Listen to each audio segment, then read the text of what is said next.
Good morning and welcome to LoveBabz, Love Talk on WNHH FM, New Haven's home for community radio.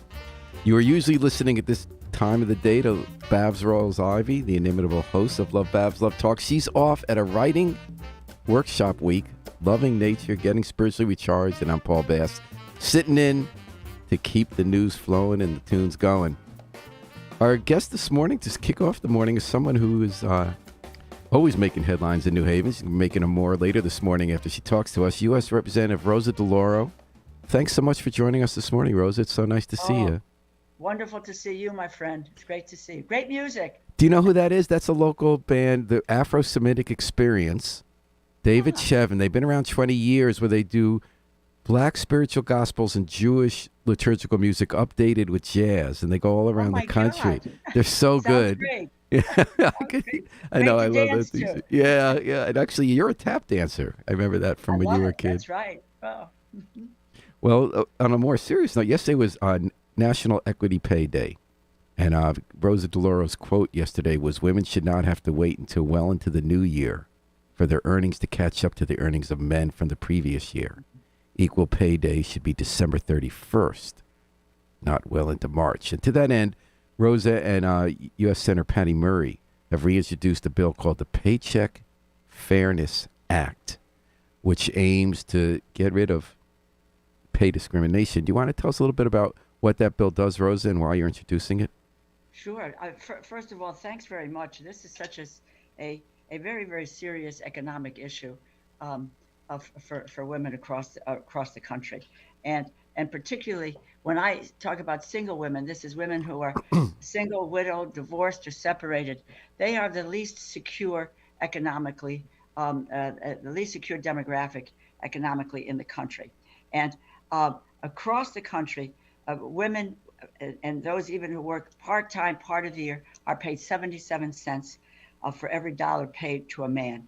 That's a gap of almost $12,000 a year. So what the Paycheck Fairness Bill does is protects against a retaliation for discussing salaries with coworkers. It prohibits employers from screening job applicants based on their salary history or requiring a salary history during the interview or hiring process. And it provides employees who file a sex-based wage discrimination claim under the Equal Pay Act. It's the same remedies as are available to employees who file race or ethnicity based on wage discrimination, and they can participate in class action suits that challenge systemic pay discrimination. So it really is about recognizing a very, very simple premise. Men and women in the same job deserve the same pay. And we're looking at legislation that would just state that in federal law. I'm trying to remember, Rosa, back in the 70s when we started hearing more about this issue.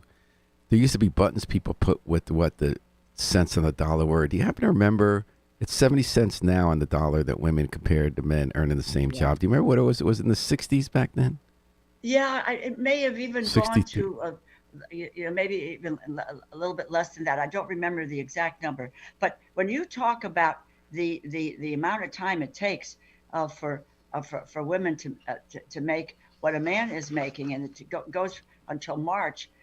For women of color, that is even a longer period of time, because the statistics about women of color are just unbelievable. It's white women, it's 77 cents for every dollar that's paid to a man. Black women, it's 64 cents. Latinas, 54 cents. Native American women, 51 cents. Asian Pacific Islander women, 80 cents. So we have moved, yes, but that's the pay gap still exists, Paul, and that's something that we have to really address and make sure it no longer exists. I don't think we should celebrate Equal Pay Day. We need to get rid of it, and just make sure that men and women in the same job deserve the same pay. Rosa, why is it that women get paid less for the same work? Well, I think it's as much cultural as anything else.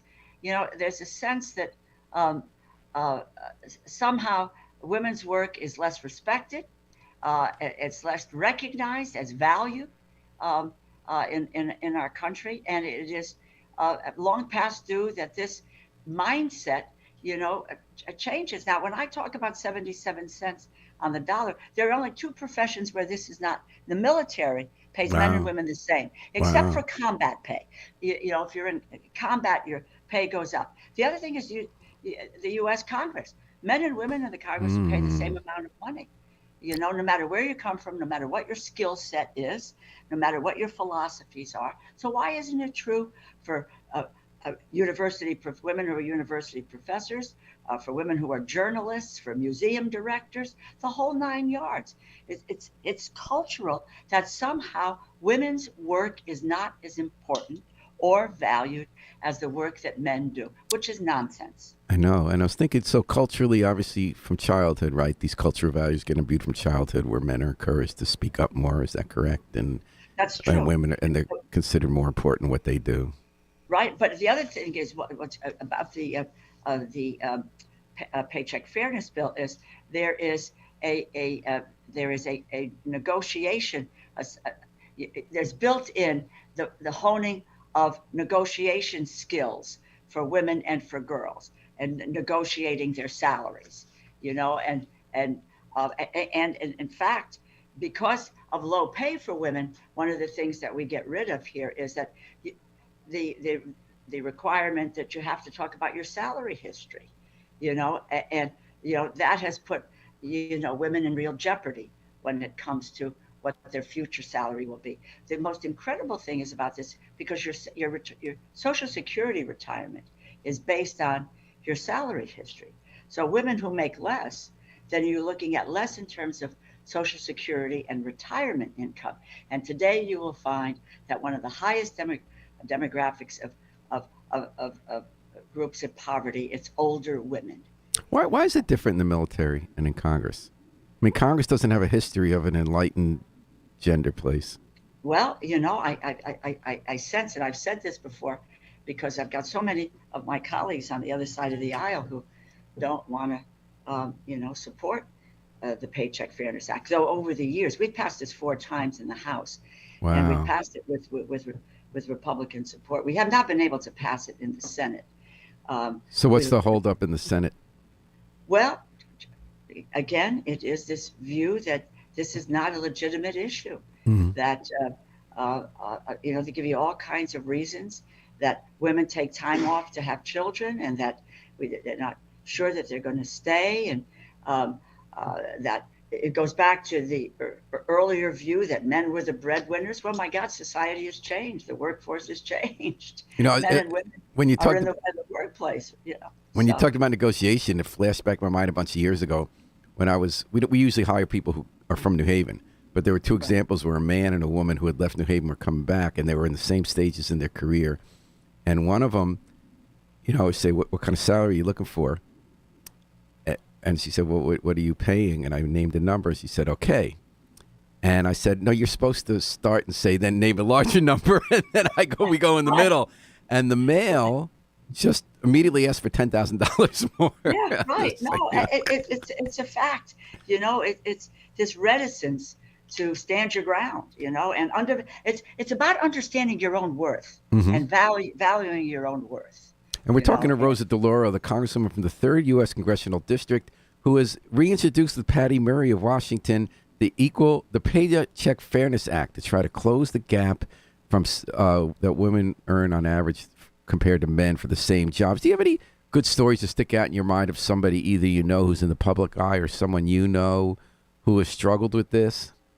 well, I can recall when we've done so many events around this issue, that this woman came to testify, and she and her husband were working in the same organization, same skill sets. They were, high tech people, computer people, etc.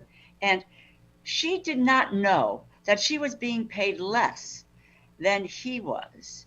And She only knew it because in the mail, the information came. She saw, the mail that he received about what his salary was, and then she saw her salary, and she said, "Yeah, we were in the same jobs. Why?" It's a real life case, and for me, the a critical piece here is a woman who I believe is iconic, and that's Lilly Ledbetter, who after 24 years working at Goodyear, as she was leaving, she was tipped off that she was being paid less than her male colleague next to her for the very, very same job. And Lilly had the courage to take it to the Supreme Court, where she won her case, but then they determined that they rolled back what she was. She got nothing from the decision that she was discriminated against for all those years. The court ruled that she didn't file the claim after a certain number of years or a certain period of time. Well, she had no idea. That's where we won in the Congress. We did the Fair Pay Act. We won that. But that just left things as they are, and that you could claim this discrimination at any stage. It's when you find out about it that you're being discriminated against on your wages. Rosie, you spoke about the attitude stemming from the idea as the male is the breadwinner. Now, you grew up in a household where both the mother and the father worked. That's and right. That was back in the 50s, correct? 40s? Oh my God, yes, yeah. My mom worked. As you know, she worked in the old sweatshops. And there again, in that jurisdiction, these women were paid less than the men who worked there. They men were cutters or so forth, but the work that the women did and being paid less for it was just outrageous. Do you remember that as a kid? Was that spoken about? I know that my mom was a garment worker, and she was the garment workers union. So in that instance, the workers' rights and workers' protection, particularly there was workplace safety, and that So I don't recall all of it, but I do know that she would later talk to me about how women were underpaid. When I think about how women are paid less now, I'm also thinking about the impact of the pandemic. So a lot of women were working in frontline jobs, but more women than men, if I'm not mistaken, did drop out of the workforce during the pandemic for whatever reasons, because of the nature of their jobs or the kids they're taking care of. And now they're re-entering the workforce, as I understand it, in larger numbers now because they were out more. They're re-entering the workforce at a time when the Federal Reserve Bank is trying to act as much as it can to stop wages from rising because they believe that's part of what's fueling inflation. Do I have that right? And is that like a double whammy for women's wages? Oh, it's a double whammy. And first of all, to say that women didn't opt out of the workforce during the pandemic, they were pushed out of the workforce. And in addition to that, one of the biggest reasons was childcare. Right. And not the accessibility to childcare. But now they are entering the workforce now with greater growth. And it's more about single women. But still, the pay is 77 cents. And that's what has to change. I just mean, in addition to what you're doing with the bill, I'm wondering if the impact of Federal Reserve decisions is also going to hurt women when they're coming back, because there has been this rise in wages. And, Robert Reich has been writing about how they think that we have this conventional wisdom now that it's bad when labor costs rise because they fuel inflation. And he argued it had more to do with deficits rising from that taxing corporations and high earners enough. Do you have any thoughts on that, and if this factors into this issue? Well, I think it does factor into the situation, because there's the view that you can, hold back on wage increases, and then as it is historic, that women are at that that lower end of the scale where they don't feel that they have to pay, women is what they're paying men, for the same job. So it absolutely plays into, what the what happens. The fact is that now, though, I think that there's greater understanding that we have to close this wage gap. First of all, with regard to wages, one of the biggest problems that have been facing workers is that their wages have not risen as much over the years. Commensurate with and that's men and women. We've not seen wages increase, and that's one of the biggest problems that we have today. And that's where it's more than a pay gap. It really is income inequality. And you're really talking about over the whole generation that wages have right. risen less than inflation. During the pandemic, they did rise, which I think people like you and me cheered that was Right. one positive aspect, and that was seen as a negative Right. by Federal Reserve and economic And policymakers others, because right? they believe Yeah. that that's one driver of inflation, which makes me think about how do we monitor GDP, gross domestic product, how we factor in whether it's a good thing that wages are up. But another question I had for you was prospects of passage. So is this, you said this is the fourth time you've introduced the bill? We passed. You passed it in the we House passed it four four times. times in the House, where it's run into difficulties in the Senate. We came very close several years ago when we were 2 votes shy, and but for that, and there were, 2 women members of the Senate who voted no, and that would be the law of the land. So in any case, it's going to be harder to do with, though, we now have, oh my God, well over, close to the 218 votes that you need to pass a bill. But we need to have several Republicans cross the aisle and be able to do this. And not sure that that's going to happen. Well, but we're going to continue at it, though. Well, Rosa, this seems to be the theme at the end of every interview we do, which is that these big issues aren't always one-year fights. They're not one-offs. They're not one-shots. You keep raising an issue, raising a bill year after year, and sometimes you might go backwards for 1 year and then take 2 steps forward the next. We talked about with the earned income tax credit. We talked about it with gun control measures. Do you see this, too, as something that happens over a long time if people who are leading the charge on it just continue to do the groundwork, raising it year after year? The other example for me is the child tax credit. It's now almost 20 years, and it's part of the president's budget this go around, but it's going to be very difficult, to get passage. But you have to continue working at it, and you have to continue to bring it up. And the environment changes. It's a different environment, today than there was 10 years ago, and different people serve in the in the Congress. And I will tell you that, but we need to think about the paycheck fairness and equal pay for equal work. It's as part of a what I call a new social safety net, which includes paid sick days, paid family and medical leave,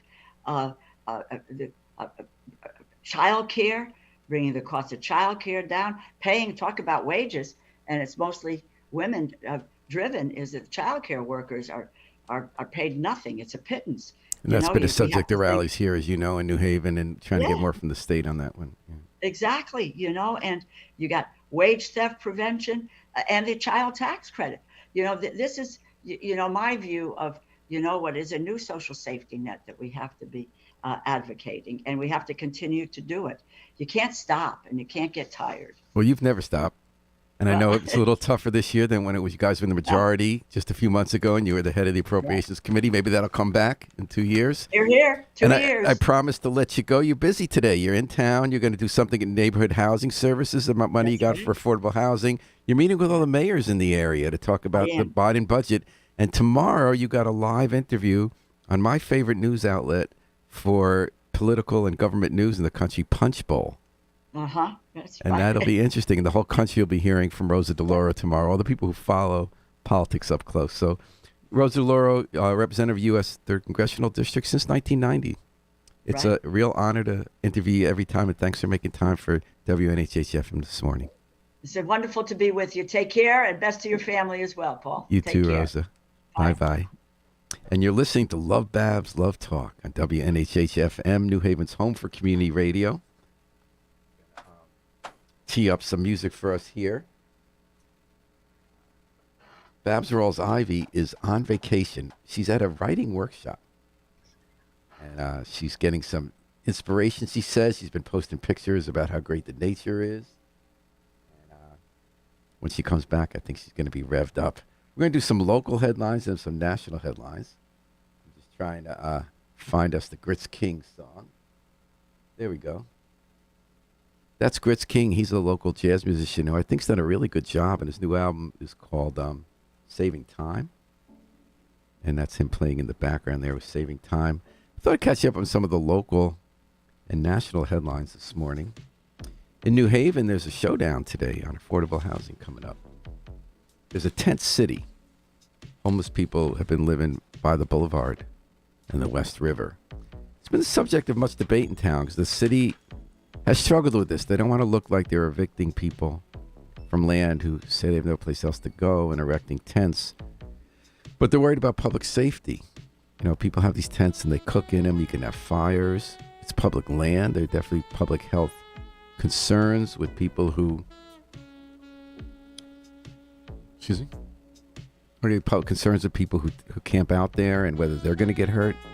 Those are soccer fields. Can the public use them? We had that issue with Occupy New Haven a decade ago on the Green, which started out as a protest against income inequality and became a serious public health hazard and ruining a public park and not letting the vast majority of the public use it. And on the other hand, of course, our hearts go out to people who have no place to live, and it's a complicated combination of factors that leads people to this tendency. Some people want to live outside. Some people can't afford an apartment. A lot of people who are homeless, not all people, a lot of people are wrestling with drug abuse. There's a lot of and mental health problems. And again, there's a little bit of a chicken and the egg there, right? There's a tough economy when people can't afford a home. Do they have other kinds of problems that develop as a result? And do those problems fuel the lack of a home? We have lots of programs in New Haven. There's shelters. Some people don't like to go to shelters. You heard yesterday morning with Nora Grace Flood was interviewing one of the tent city people who's married. And she doesn't want to go to a shelter because she wants to be with her husband. The other people said, I don't like the rules of the shelter. You got to be there a certain time, not do certain things. Be with, it's not a lot of privacy either.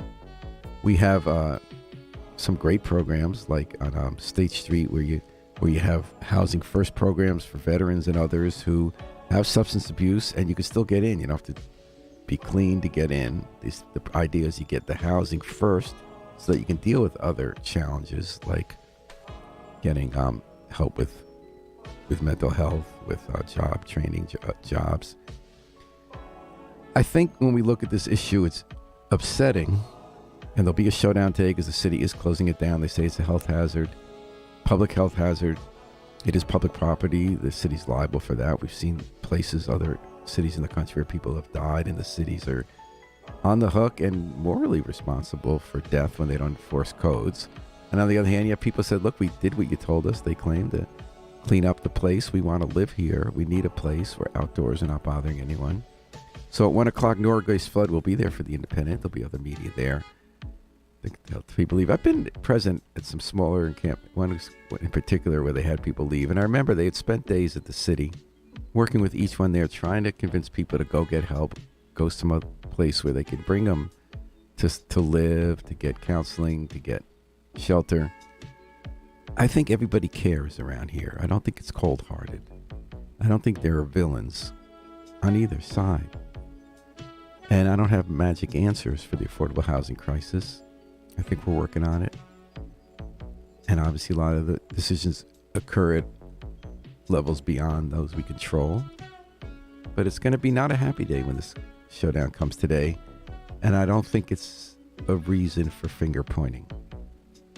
That's one thing happening today. The other one was last night. They made a new assistant chief of police. We have 3 now. Manit Cologne. And people are making a big deal about this one because it kind of is a big deal. First of all, it's the first woman back in a high rank. They want to get more women in policing. 17% of the New Haven police force is female. The chief, Carl Jacobson, said he hoped that in naming Manit Cologne, he named her because she was qualified, has done so much in the department, but he's also hoping to inspire more women to apply to become cops. Manit herself, she hails from India. She speaks Punjabi. She's a Sikh. And she said she hopes that inspires people from her background and similar backgrounds to also consider being police officers to be part of the system in America rather than just being dealt with by the system. I remember being at one case where she was in an apartment on the East Shore where I think it's Punjabi, a Sikh, I'm not sure. Someone spoke Punjabi. His family, a guy was shot who runs a convenience store. And Manit was the one in the room who could she has a good manner too. So it's not just that she speaks a language. She cares about people. And I remember she was doing a lot to work with that family that day and keep people okay.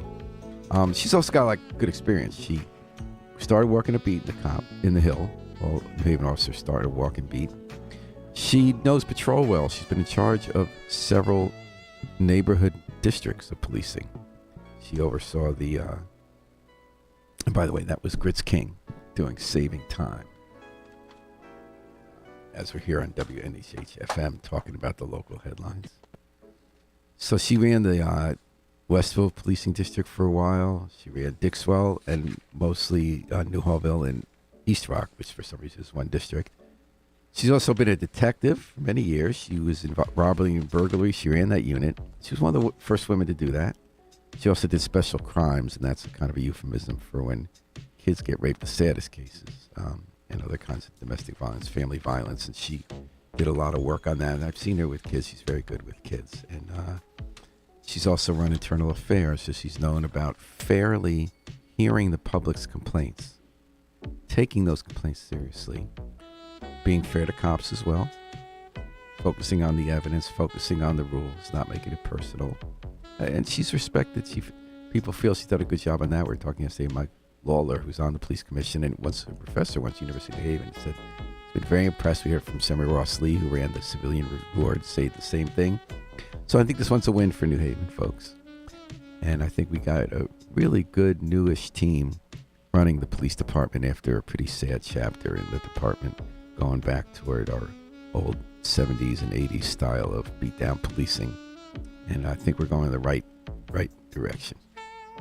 One of my favorite news stories, you can read this morning in Independent by Maya McFadden, has to do with a watch party that took place Monday night. Some people will have watch parties for the Oscars, for the Super Bowl. In New Haven, they had a watch party for the Board of Education meeting. Now you say, why don't people just go to the Board of Education meeting in person? Because people wanted to be together at a watch party in person to talk about education. Because for some reason, and we're not sure the real reason, for 3 years now since the pandemic started, the Board of Ed has been meeting only remotely. Now that made a lot of sense at first. But then the schools came back in person. Other boards and commissions came back in person. And we learned in the pandemic there are tools at hand so that if you have an in-person meeting, you could also put it on Zoom for people to watch at home. But they've kept the Board of Ed meetings online only. And people have been wondering why, because they say one of the most important parts of civic life and making decisions as a community is to see each other, to deal with business and watch people up close and ask them questions, but also talk to each other and talk to them when the official part is over. Seeing each other, hearing each other. Well, at first they gave this explanation to the Board of Ed for why their meetings were going to stay remote when the rest of the world was going back in person. They said, well, we have more democracy now because more people are attending, quote unquote, because they're signing up to watch it online. So basically they're watching TV instead of doing the non-spectator sport of democracy. But even if that were true, it's not either or, obviously, right? Because they're already Board of Alders been doing this forever, right? You can still have all those people who'd rather watch it at home. But if you're in person, you could do it both ways and still have a democracy where people can trust more and see more of the people making decisions for 20,000 public school students. So then it became obvious that they're hiding something. And again, if they're hiding something about this, which is not the most important issue, then it's hard to not believe they're hiding information that's important about why kids aren't reading or why they're having budget pressures, what they're going to do with it, or how they're going to pick the next superintendent of schools. So that there were statements made that someone maybe had a health challenge, couldn't make it in person, and questions about whether certain people were living in New Haven while being on the board of the education, make decisions about the school where they're supposed to be living. They've been a little shady about that. They haven't come clean about who, what, where, and why if somebody physically can't make it to a meeting, they can't be remote while the rest are there. So Monday night, the Federation of Teachers, which feels strongly about being in person and having a democratic process and accountability in decision-making in New Haven, They held a watch party at their headquarters, and they had a great turnout. Dozens of people showed up. Darnell Golson's a member of the Board of Ed. He believes they should be in person, so he came in person to the watch party while remotely participating in the actual Board of Ed meeting that everybody was watching alongside him at the Federation of Teachers. A little bit of Woody Allen scene there, which Darnell Golson's funny for injecting a little humor and irony into our public discussion.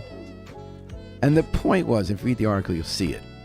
The teachers and other people in public who came were talking about the schools. They were watching decisions being made. They're talking about what they could do about it. They could decide if they wanted to collaborate or at least know what each other is up to.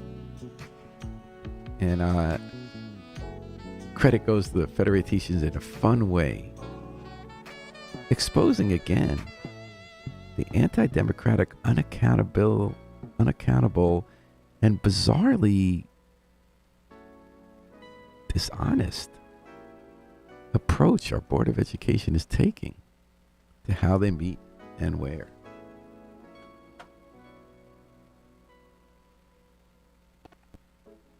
And that's, you've been listening to Grits King, Saving Time, on WNHH-FM, and I'm Paul S. I'm filling in today for Babs Rawls-Ivy, who's usually here at LoveBabz, LoveTalk every morning. She's our star host. She's spending the week at a writing workshop, getting inspiration from words, from other writers, and from nature. That's what I've been getting from her social media and text. So there's other news happening today. We found out that they have new figures on how much of the property is tax exempt in New Haven. How many other... So that's always a big issue in New Haven, right? Because we have big nonprofits. Yale's the biggest, but it's not just Yale. But of course, Yale's the biggest property owner. And because we have so much tax-exempt property, we can't tax it. So the rest of us who either own or rent houses, have businesses, pay the gap, which has always made our taxes higher than people in wealthier communities. We get more money now reimbursed from the state for those tax exemptions, but it's still a big deal. Well, the headline in The Independent was that 55.53% of our real estate is tax exempt. Well, that's a lot. I don't know if you see anybody else with that much in Connecticut, at least in the larger cities. But actually, I think to me, I said, it's not as much as it was. Because 2 years ago, we were 60%. And that had been growing up to 60% when we heard that. That was a head shaker. Then we reassessed our property. And we discovered that still there was a growth in how much nonprofit owned property, tax-exempt property there is in town. But there was more growth in taxable property. We've been having this building boom. Market rate apartments for the most part. Some offices too, tech towers, 100 College, 101 College. There's going to be another one now in the 10th Square, as they call it, at the old Coliseum site. And I'm hearing rumors there'll be yet another one right by those two College Street towers, the old College Plaza. And the housing, as you know, is all over the place, especially downtown, Worcester Square, East Rock, but all over the place, Dixwell. And it's continuing. So that's a good thing, right? Theoretically. Because theoretically, the more property we have that we can tax, the more money we have for our schools, for our police, or to make taxes not so high on everybody else. The problem always lies in trying to convert that new taxable property into actual tax revenue, to actually have us benefit from the growth in our city rather than have the investors from out of town who are benefiting by making profits on their investments. That's why they're investing here in the first place, to get in these high rents, $3,000 for a barn for every month. But then theoretically, we promote this stuff because it grows our grand list, as we see, and then we get more taxes. The problem is that we discovered this new number showing 55%, around the 60% of tax, of nonprofit tax-exempt property by doing a reassessment of all our property. But then when we came time to change the taxes, we gave a break. Originally it was going to be 5 years.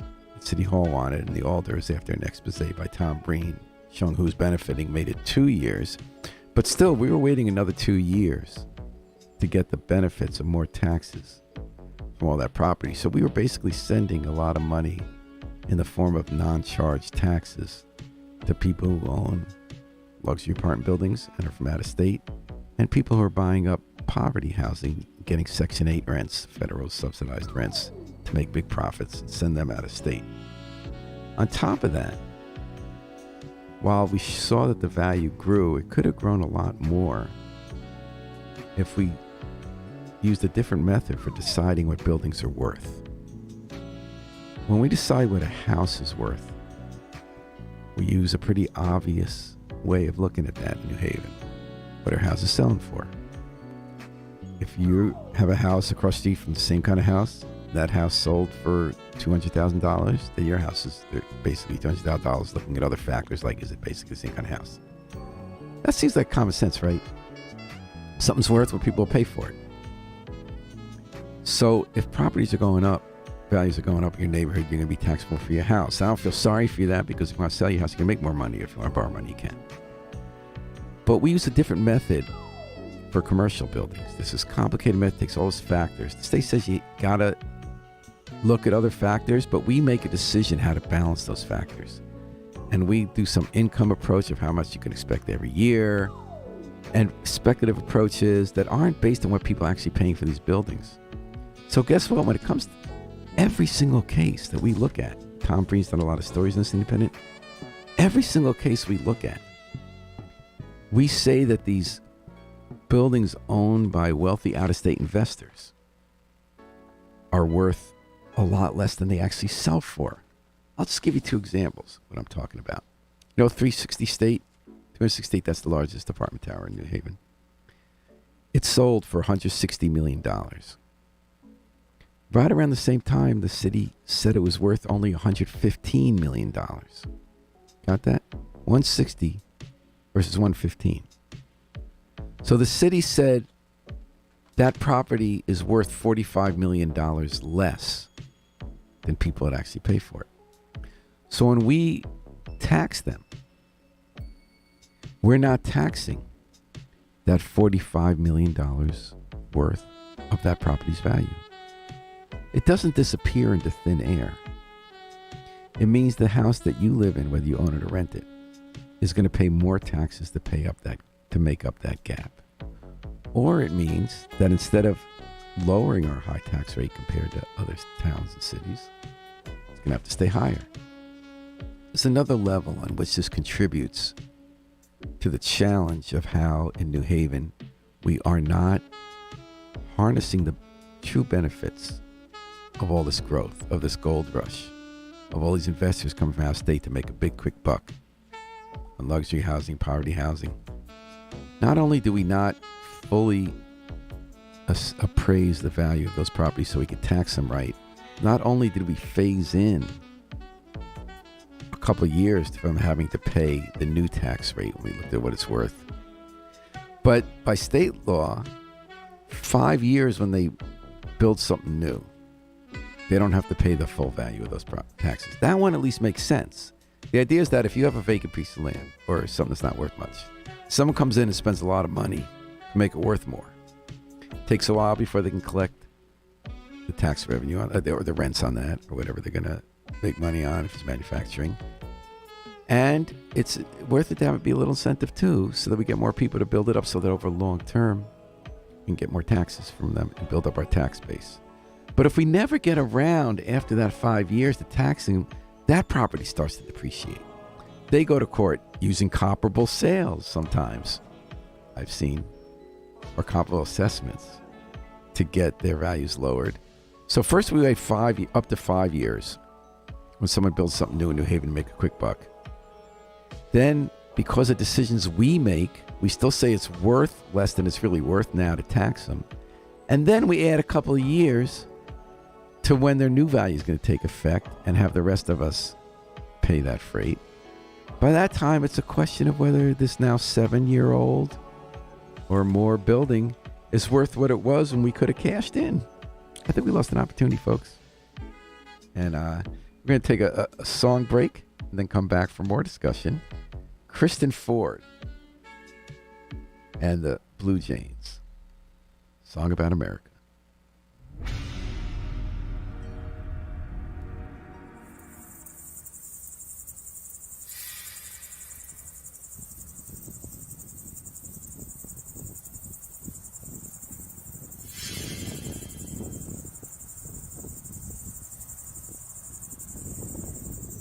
Came into this world with nothing at all. Nothing from my ma and pa. The way the poppy feels to grow. Like my love of rock and roll. I got that blue magic. I'm the only one who has it. You want that or nothing else. Started from the bottom, now I'm here. Used to be blurry about my vision, now it's clear. Run the pipeline from the prison to the school. Only here for the goals, so you better run the jewels. How you build an empire when you never had the tools. Could've shortchanged the game, but instead I paid dues. All I ever did know was the hustle and that blow. And my mama ate crows just to save my soul. So I'm dressed in black, ready for attack. But you want that like heart when he stepped back. Never been concerned about the shoes on my feet. Always had soul cause I grew from the concrete. Better step aside when you see me come through. Cause I'm the definition of the elder dreams come true. Just a girl from the third comes with a slight wrong. Never take less than cause I gotta have it all. Just the strings on my guitar. Put my life inside a car. Headed to the next level. I don't stress, I got the blue magic. I'm the only one who has it. You want that or nothing at all. Found the triumph in the tragic. Black girl, I call that blue magic. They say this wasn't meant to be. Now we got them all mad making history. My goals and dreams were above the clouds. Now I float on stage when I move the crowd. So just keep calm and we'll overcome. I'm down 3-1, but I'm ballin' like a run. Yeah, we run against the grain. Yeah, we ride in our own lane. Got them eating out our hands. Run this town, we run this land. Wasn't supposed to get this far. Now we know how blessed we are. So I guess I'm living proof. Be light until we call it blue. That blue magic. Oh, I'm the only one who has it. You want that or nothing else. Oh. That's Kristen Ford, MC Genesis Blue. Kristen Ford was a fixture of the New Haven scene before hitting a little bigger. And she does a kind of punk folk thing. And she teamed up with MC Genesis Blue for some really, really great music. I'm going to play one more of their tracks called America. Then we're going to come back with national headlines this morning, including new worries in the stock market.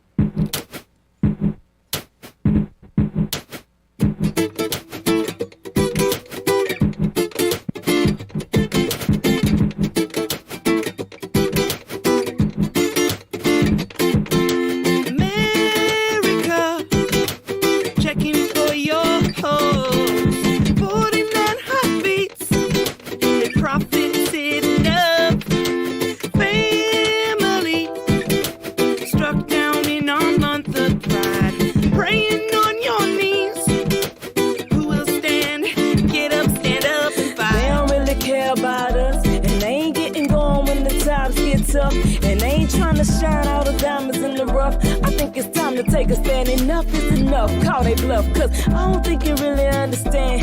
If we come together, we don't have to blame the man. Don't need no 40 acres, just give me the whole land. Diversion is created just to see you from the plan. Goddamn, I'm just trying to spit the knowledge, take notes. How you sink a ship when you're in the same boat? Try to hit a stroke, but we can't stay afloat. Something's out of order, but they swear it ain't broke. That's a joke, cause we ain't even got the same rights. And even if I get it, gotta put up a fight. And I ain't really saying that I got the answer key, cause really all I want is for my people to be free, to be free. The beat of my heart is crying LOVE, cause I want all of my people to be free, to be free. The beat of my heart is crying LOVE, cause I want all of my people to be free, to be free. America, checking for your hoes. 49 heartbeats, they profited enough. Family, struck down in our month of pride. Praying on your knees, who will stand? Get up, stand up and fight. Get up, act up and fight.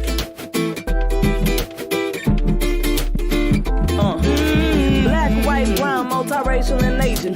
But none of us were here until they took it from the natives. Then we turned around and had a nerve to be racist. Justify the use of religious discrimination. Now the terror got us in the palm of their hand, but we can't get together to create a counter plan. Violence, silence, rising riots, innocent dying, government lying. Can't get ahead cause we all too consumed with who I sleep with and where I use the restroom. I'm just trying to tell you that I got the antidote. Campaign for love, let peace win the vote. Feel like giving up, but I still got hope. Respecting every person, that will really be dope. You can stand with love, all fall from the hate. Let's adopt one label for ourselves, human race. Oh yes, we should pray for Orlando, like we prayed for Sandy Hook, San Bernardino. We'll stop going to the movies and stop going to the club. Even kindergartners should be carrying a gun. Stonewall was a riot after prayers were not enough. So won't you stand up? Won't you stand up? America, checking for your pulse. The beat of my heart is crying LOVE, cause I want all of my people to be free, to be free. The beat of my heart is crying LOVE, cause I want all of my people to be free, to be free. Now what we want, peace, and who is us? We, so just let us be and live in harmony. Now what we want, peace, and who is us? We, so just let us be and live in harmony.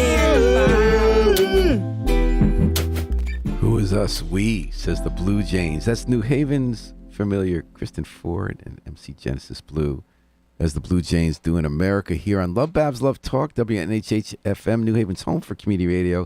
This is Paul Bass filling in for the great Babs Rawls Ivy, who's off this week doing your morning. So as we hear from Grits King again in the background, we talk about some national news. There's a number this morning that if you feel, every day we have to freak out about something, right? We have to figure out, and often that's part of a problem. Modern today, the news cycle with the algorithms of such news organizations, they have to try to get us to freak out all the time. But sometimes something is going on. We got to figure out whether to freak out or not. And it can have real consequences. It can cause other bad things to happen that might have happened if we hadn't freaked out. Now, you might have guessed that I'm talking about what's been happening with the banks, right? Friday and Sunday, within 3 days, 2 banks failed in America. One was the second biggest bank failure ever in our history, Southern Bank in California. I'm sorry, not Southern Bank, Silicon Valley Bank, and Southern Bank in New York. Now, in each case, it was important, and they did the right thing. You heard it on this show on Monday with George Perez, the state banking commissioner. You had Joe Biden going out Monday saying, don't panic. These are isolated cases. Depositors will be made whole, even if they had deposits that were beyond those insured by the Federal Deposit Insurance Corporation. They wanted people not to panic because there wasn't reason to panic that thinks banks would need to have a run on them and start failing unless everybody thought they would. That's how panics start, right? Now, often there are real reasons behind it. The 2008 crash had to do with all these subprime loans that were just generating fees for people writing them, but they really weren't worth anything, so the bill comes due, right? So there are some factors that make always at any time, like now post-pandemic and the war in Ukraine, that make, and high interest rates that challenge the economy. That always happens. We've built, learning from past disasters, safeguards in place, like the FDIC insurance, to try to prevent this. But now people are worried about that panic. So Monday, they spent all day saying, don't panic. Meanwhile, on Monday, people were mildly panicking. And what they were focusing on were the regional banks. So the big banks were doing okay, said we're not going to fail. The smallish banks mostly were not failing, but there were some cases where the banks might have a particular reason, right? Like Southern Bank, which was heavy into crypto exchanges. But they were worried about the medium-sized banks, like in New Haven, regional banks. They're based elsewhere, but they're pretty big, and their big presence is in New Haven. I'm thinking a Key Bank, right? That was once New Haven Savings Bank. It was a mutual bank. Got bought a whole bunch of times. Now it's owned by the Hell Bank. Key. And if they failed, obviously that'd be a huge deal. So they were one of the 3 banks nationally that regulators were watching on Monday saying, look at their price plummet. People worried that they had their own problems that were different from Silicon Valley Bank and Southern. And the share price, a quarter of the whole value of Key Corporation, the parent of Key Bank, they lost that quarter of their value on stock trading on Monday. So people were freaked out. Then everyone exhaled on Tuesday because there's that whole cycle. with the algorithms and the organization, are they going to make news organizations? They're going to make us freak out about everything that happens in the economy. So everyone breathed a sigh of relief on Tuesday. The bank's shares recovered. At Key, they got, I think, 14% back of their value. And everyone says, we're not going to have these runs in the banks. Don't worry about it. And, you know, people like our business who had deposit these places thinking, do we need to move them? Well, this morning, there's been new panic. Key Bank lost all their value again. The number I'm looking at now is as of a few minutes ago, Key Bank has lost another 8% of its value. Went down. The share went down to $1, and it lost all that value regained the day before. And why? Because there are the contagions in the financial markets. Credit Suisse, a bank in Europe, which also does a lot of business here. You'll see they do the mortgages and a lot of the sales in New Haven. They lost 20% of their value at the opening. And again, their problems aren't the same as Silicon Valley Bank, not the same as Southern Bank. It's not crypto. It's not using a lot of money in startup and investing them in the wrong way in U.S. Treasuries that didn't work out well with rising interest rates, right? There are always specific reasons in each case. But now there are concerns about the stability of that bank because of a history of mistakes they made. And all the European banks are having a problem this morning, that contagion spending. So all I'm saying is that I agree with regulators like George Perez. I agree with President Biden that overreacting is a mistake. We have a lot of safeguards built into the system. But this morning's news makes us reason to be a little nervous about the financial system. We don't want to have a repeat of 2008. History doesn't repeat itself the same ways, right? 2008's crash from subprime mortgages was not the same reason as the 1929 collapse on Wall Street. The reasons are a little different now because of the brew of factors with the rising interest rates in the war in Ukraine and when we have supply chains, but also the decisions by individual banks how to protect their assets. But we're keeping an eye on that. And one of the things that people are, and I'm glad we're not freaking out about, but it's kind of curious. You know how sometimes there's a story that's lower down on the list of stories being covered, but your eyes pop out and said, "Ooh, is that a big deal or not?" Did you happen to notice that for the first time ever, a U.S. drone was shot down by a Russian warplane over the Black Sea? I mean, that seems like the kind of thing that can cause a lot of trouble, too, looking at history, what kind of incidents, because everyone's been worried about whether the war in Ukraine is going to metastasize into a bigger conflict. And this is the kind of thing people worry about. And it was not in Russian airspace, but it's international waters. Russia said they were heading for American airspace in Crimea, which of course is the most sensitive spot there because Russia took over Crimea and it's an essential staging point for them if they want to get more territory in Ukraine. So it's not fighting about that. What was interesting to me is that of course the U.S. objected. Russia said we didn't do anything wrong. They even denied shooting down the drone at one point. But leaders on both sides are trying to downplay how important it is while not ignoring it. And that's one reason I've been feeling confident about the Biden administration. I think that given the president and his team's experience in foreign policy, they don't want to overreact and may get World War III as the way Biden was cautiously operating in Ukraine while still taking a long stand. So that's the news not to panic about today, even though it pushes our panic buttons. We're going to take a little break, listen to a little music. I'm Paul Bass filling in for Babs Rolls Ivy on LoveBabz, LoveTalk. We're going to listen to a little more Kristen Ford, a few other local artists, and we'll be back at the 10 o'clock hour with Mayor Justin Elicker, who's running for a third term. And he's up to a lot these days, everything from neighborhood rec centers to crisis team on the streets to replace police and dealing with people with mental health challenges. We're going to talk about all that and more at 10, so stay tuned to WNHH, New Haven's home for community radio at 103.5. Used to be blurry about my vision, now clear. Run the pipeline from the prison to the school, only here for the goals, so you better run the jewels. How you build an empire when you never had the tools. Could've shortchanged the game, but instead I paid dues. All I ever did know was the hustle and that blow, and my mama ate crows just to save my soul. So I'm dressed in black, ready for attack, but you want that light heart when he stepped back. Never been concerned about the shoes on my feet. Always had soul, cause I grew from the concrete. Better step aside when you see me come through, cause I'm the definition of the elder dreams come true. Just a girl from the third comes with a slight wrong. Never take less than, cause I gotta have it all. Just the strings on my guitar. Live my life